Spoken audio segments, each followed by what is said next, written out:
액막이신 지장아기 이야기 시작하겠습니다. 옛날에 남상국과 여상국이 부부되어 사는데 나이 40이 넘도록 슬하에 자식이 없었다. 자식이 없으니 부부 금실이 아무리 좋으면 무엇하며 재물이 아무리 많으면 무엇하겠는가. 집안에 늘 찬바람만 불고 쓸쓸하기가 그지없어 내외가 한숨으로 나를 보내다 들리는 말에 의하면 동쪽 산 너머 동계남상주절에 시주하고 공을 들이면 딸이든 아들이든 자식을 볼 수 있다 해 그리 해보기로 했다. 남상국과 여상국이 동계남상주절에 시주하고 공을 들이러 가는데 모시, 삼배, 무명, 명주를 20필씩 소에 싣고 은그릇, 녹그릇, 쌀, 보리, 콩, 팥을 가추가추 말에 싣고 갔다. 석 달 열흘 동안 부처님 앞에 빌었더니 과연 그 뒤에 여상국 부인에게 태기가 있었다. 달을 채워 낳아 보니 예쁜 딸이었다. 이름을 지장아기라고 지었다. 지장아기는 무럭무럭 잘도 자랐다. 1살 때는 어머니 무릎에서 놀고 2살 때는 아버지 무릎에서 놀고 3살 때는 할아버지 할머니 앞에서 재롱을 부리며 잘도 자랐다. 이때까지 지장아기는 아버지 어머니 할아버지 할머니 사랑을 한 몸에 받으며 세상에 부러울 것 없이 살았다. 그런데 지장아기 나이 5살 때부터 갑자기 애군이 들어 슬프고 나쁜 일이 줄줄이 생기기 시작했다. 5살 때 할아버지 할머니가 한꺼번에 돌아가시더니 6살 때는 아버지가 눈을 감고 7살 때는 어머니마저 세상을 떠났다. 지장아기는 하루아침에 하늘 아래 의지할 곳 없는 외톨이 신세가 되고 말았다. 7살 어린 나이로 혼자 살 수가 없어 할 수 없이 외삼촌 집에 들어가 얹혀 살았다. 처음에는 외삼촌 외숙모가 귀여워하는 것 같더니 이내 구박을 하기 시작하는데 참 모질게도 하였다. 개밥 그릇에 밥을 담아주고 헤어진 밥 보자기를 옷 대신에 입으라 주고 밤에는 소와 함께 외양간에서 재웠다. 게다가 외삼촌 외숙모는 걸핏하면 속을 콕콕 찌르는 말을 했는데 에휴, 내가 발자 세고 복이 없어 할아버지 할머니 아버지 어머니를 줄줄이 잡아먹었지 라고 말했다. 다른 고생은 다 참겠는데 그 말만 들으면 가슴이 아파 견딜 수가 없었다. 자기 때문에 할아버지 할머니도 죽고 아버지 어머니도 죽었다니 그게 얼마나 가슴 아픈 일인가. 그래도 지장아기는 꾹 참고 살았다. 개밥 그릇에 밥을 주면 개처럼 받아먹고 헤어진 밥 보자기도 피단옷처럼 여기며 외양간에 자면서도 한 대잠 안 자는 걸 다행으로 생각하고 살았다. 그런데 외삼촌 외숙모는 그마저도 귀찮았는지 기어이 지장아기를 밖으로 내쫓고 말았다. 할 일 없이 집에서 쫓겨난 지장아기는 갈 곳도 없고 잘 곳도 없어 낮에는 이 집 저 집 다니며 허드렛 일을 거들어주고 밥 한 술 얻어먹고 밤에는 큰 나무 밑에 가랑잎을 깔고 잠을 잤다. 그런데 지장아기가 잠을 자면 하늘에서 커다란 부엉이가 내려와 큰 날개로 고이 덮어주었다. 지장아기는 부엉이 날개를 이부삼아 덮고 잔 덕분에 한겨울에도 얼어 죽지 않고 살 수 있었다. 이렇게 살다 보니 한 해 두 해 세월이 흘러 어느덧 지장아기 나이 16살이 되었다. 그동안 비록 집도 절도 없이 얻어먹며 살았지만 남의 집 일을 해줄 때는 온 정성을 다하고 어른에게 공손하며 아기들을 잘 돌보니 사람들이 다 칭찬했다. 마음씨 곱고 일 잘하고 착하다고 사방팔방 소문이 났다. 이 소문을 이웃마을 부자 선비 서수왕이 들었다. 마침 서수왕에게 17살 먹은 아들이 있었다. 비록 부모 없는 처녀지만 그만하면 며느리감으로 훌륭하다 하고 사람을 보내 혼인말을 넣었다. 지장하기는 부모도 없고 형제도 없고 친척이라고는 외삼촌 하나뿐인데 저를 쫓아낸 뒤로는 거들떠 보지도 않으니 하는 수 없이 마을에 혼자 사는 노고 할머니를 의지해서 혼인말을 받았다. 노고 할머니가 허락을 하니 사주 단자가 오고 가고 예물이 오고 가고 드디어 좋은 날을 받아 가려 초례를 치르게 됐다. 신랑이 말을 타고 오고 신부가 가마 타고 가서 혼인을 했다. 지장아기 씨가 서수왕 집에 시집을 가니 지장 부인이 되었다. 시아버지, 시어머니, 낭군님과 함께 시집을 사니 지금까지 고생한 것이 다 꿈결 같고 다 남의 이야기가 되는 듯했다. 비당공당 고운 옷 입고 끼니마다 만난 음식 먹으며 시아버지 시어머니 사랑을 한 몸에 받고 남편하고 금실 좋게 오순도순 잘 사니 세상에 부러울 게 없었다. 시집간 이듬해에 지장 부인 배가 불러오더니 떡두꺼비 같은 아들을 턱 낳았고 시아버지 시어머니 사랑이 더욱 깊어가고 부부 김실이 더욱 좋아 집안에 웃음소리가 그칠 날이 없었다. 그런데 이게 무슨 팔자인지 좋은 일은 3년을 못 가는지 시집간 지 이태 만에 시아버지가 시름시름 앓다 세상을 뜨더니 그 이듬해는 시어머니도 따라 저 세상으로 가버리고 말았다. 그래도 남편이 있으니 둘이 서로 의지하고 살면 되겠구나 했는데 지장 부인 20살 되는 해에 남편마저 죽고 말았다. 하늘이 무너지고 눈앞이 캄캄해서 눈물로 밤낮을 지새는데 얼마 뒤에는 하나 남은 피부치 어린 아들까지 죽고 말았다.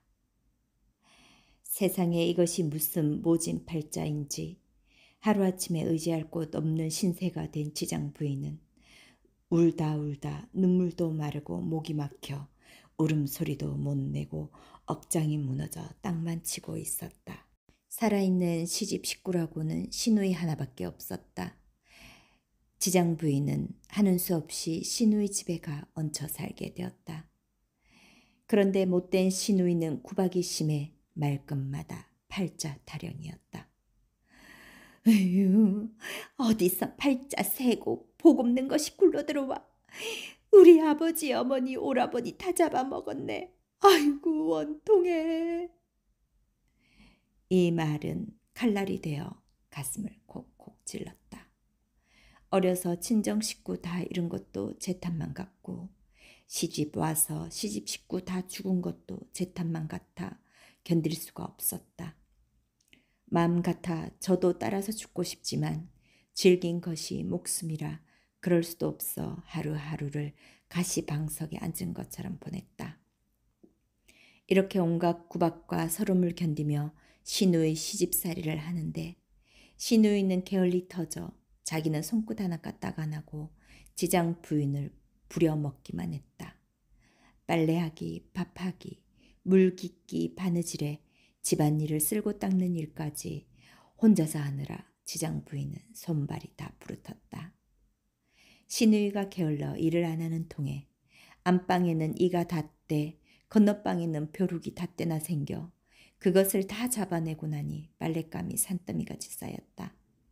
시누이 내외 옷에다 아이들 옷까지 모두 챙겨 대바구니에 담아 지장 부인이 동천강 연못에 빨래를 하러 갔다. 빨래를 하다 보니 마침 어떤 스님이 지나가다 연못가에 멈춰 혀를 끌끌 찼다. 그 참 팔자가 기박하구나. 지장 부인이 그 말을 듣고 스님에게 합장하고 물었다. 스님, 저를 두고 하시는 말씀인가요? 그렇소. 서너 살 아기 때는 좋았으나 그 뒤로는 애기 끊이지 않을 팔자요. 지장 부인이 다시 스님에게 합장하고 공손히 물었다. 그러면 저는 앞으로 어떻게 해야 합니까? 사람 없는 곳으로 가서 억새, 속새, 닷발씩 엮어 움막을 짓고 사십시오. 명진국 할머니에게 빌어 누에 치는 법을 배워 명주 길쌈을 하십시오. 짠 명주가 열필이 되거든 친정아버지, 어머니, 할아버지, 할머니, 시아버지, 시어머니, 낭군님과 불쌍한 아기까지 제를 올리십시오. 그러고 나면 남은 평생은 액없이 살 것입니다. 지장 부인이 그 말을 듣고 젖은 빨래를 거두어 집으로 돌아와 시누이와 하직하고 집을 떠났다. 사람이 살지 않는 서천광 어귀에가 억새 속새를 베어 닷발씩 엮어 움막을 지었다. 거기서 살면서 명진국 할머니에게 지성으로 빌었더니 하루는 꿈속에 명진국 할머니가 나타나 누에 치고 명주 길쌈하는 법을 가르쳐 주었다. 기름진 땅에 뽕나무를 심어 잘 가꾸어라. 누에를 취대 뽕잎을 먹여 키우고 석잠을 자거든 더는 먹이지 말아라. 누에가 고치를 짓거든 물레로 실을 뽑아 배틀에 걸고 짜면 명주가 되느니라. 깨어보니 분명히 꿈인데 누운 자리 옆에 뽕나무 씨와 누에가 놓여 있었다. 지장 부인은 뽕나무 씨를 가지고 서천강 들에 나가 명진국 할머니가 가르쳐 준 대로 씨를 뿌렸다. 걸음을 주며 가꾸었더니 금세 싹이 나고 크게 자라 잎이 무성하게 돋아났다. 그리고 뽕잎을 따 누에에게 먹였다. 잘 먹여 석잠 재우니 드디어 누에가 고치를 치고 고치에서 씨를 뽑아 꾸리에 감아서 배틀에 걸어놓고 짤깍짤깍 짜내니 좋은 명주가 되었다. 지장 부인이 명주 10필을 짜 제를 올리는데 한 필은 친정 할아버지한테 올리고 한 필은 친정 할머니에게 올리고 한 필은 친정 아버지 또 한 필은 친정 어머니 한 필은 시아버지 한 필은 시어머니에게 올리고 한 필은 낭군님 한 필은 불쌍한 아기에게 올렸다. 그러고 나니 명주 2필이 남기에 그곳으로 굴장삼 짓고 콧갈 짓고 바람까지 정성스레 지었다. 지장 부인이 머리를 깎고 굴장삼 입고 꽃갈 쓰고 바랑을 짊어지니 지장 스님이 되었다. 그 길로 산을 넘고 물을 건너 이 마을 저 마을 돌아다니며 벼 시주를 받았다. 이 집에서 한 홉, 저 집에서 한 홉, 이렇게 벼 시주를 받아서 석섬서마를 모았다. 그리고 마을 처녀들을 불러 모아 벼를 찢는데 연자 방아에 1번 찢고 디딜 방아에 2번 찌으니 흰쌀이 되었다. 그것을 나무 절구에 놓고 곱게 빻아 쌀가루로 만들었다. 쌀가루를 채로 치니 채 위에는 굵은 가루가 남고 채 아래에는 고운 가루가 남았다. 굵은 가루는 시루에 넣어 초벌 찌고 재벌 쪄서 시루떡을 만들고 고운 가루는 맑은 물에 반죽하여 도래떡을 만들었다. 지장 스님은 시루떡과 도래떡으로 여러 신들에게 제사를 지내고 나머지는 이승저승 떠도는 객식들에게 바쳐 제사를 올렸다. 그 뒤로도 오랫동안 여기저기 떠돌아다니며 시주 받아 제를 올리며 살았다. 그러다 지장 스님은 죽어 고생을 하도 많이 한 탓에 새가 되었다. 새가 되어도 온몸에 병이 들어 안 아픈 곳이 없었다. 그래서 지장새가 들면 집안 사람에게 병이 생기는데 머리로 들면 머리가 아프고 눈으로 들면 사팔뜨기가 되고 코로 들면 곧불에 걸리고 입으로 들면 혓바늘이 돋고 가슴으로 들면 답답증이 생기고 배로 들면 배앓이를 하게 되었다.